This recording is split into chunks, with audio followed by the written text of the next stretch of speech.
Donc ça part d'une rencontre, 3 femmes, une sophrologue, une réflexologue et une puéricultrice.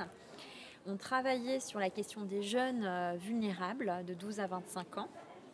Et c'est issu d'un travail initial avec des éducateurs, par exemple en travail de rue, où on allait à la rencontre des jeunes. On s'est appuyé sur cet outil que maîtrise Marion Isabelle, qui est la sophrologie réflexologie, pour pouvoir être une passerelle santé vers l'accès aux soins. Et donc du coup, via le travail de rue, on est allé chercher les jeunes qui étaient les plus en difficulté. On leur a proposé des temps de bien-être. Et Marion et Isabelle, avec leur baguette magique, a pu donc les coucouner, les materner, et leur apporter ce questionnement dont ils avaient besoin pour pouvoir prendre soin d'eux. Et dans un second temps, elle nous réoriente les jeunes sur le centre de santé où, en tant qu'infirmière puéricultrice, on écoute ces demandes et ces attentes et on réoriente vers les professionnels de la planification familiale, de la psychiatrie, de la gynécologie ou de la dermatologie.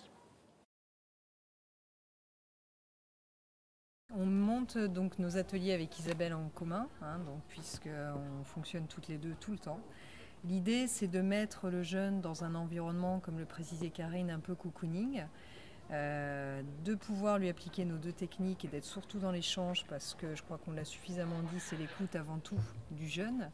Et à partir du moment où le jeune est dans un sentiment de confiance, dans une relation de confiance, il peut exprimer certaines choses. Il peut exprimer son émotionnel, ses émotions, comment il se sent. Et puis à nous, à un moment donné, de lui faire prendre conscience aussi du potentiel qu'il a, mais aussi de lui faire prendre conscience des émotions qu'il peut avoir, de lui faire prendre conscience de certains troubles physiques, physiologiques ou psychologiques qu'il peut avoir, et du coup de pouvoir agir par lui-même dessus et de redevenir acteur à la fois de sa propre vie et de son propre parcours. L'association est née il y a un an, Sophro FXO 33. C'est un petit peu sur la demande des partenaires. C'est vrai qu'on a l'habitude avec Marion de s'inscrire dans des projets associatifs, c'est-à-dire qu'on va à l'encontre des besoins de l'association. On va voir un petit peu ce qu'attendent les partenaires, les éducateurs, les professionnels du milieu social.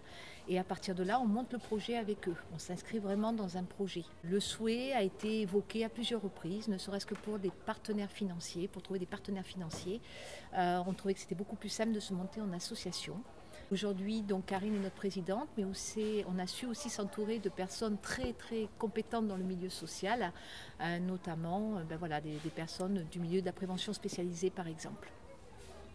Très bien, merci. On peut peut-être vous renvoyer à notre site internet, Oui. sophoreflexo@wordpress.com.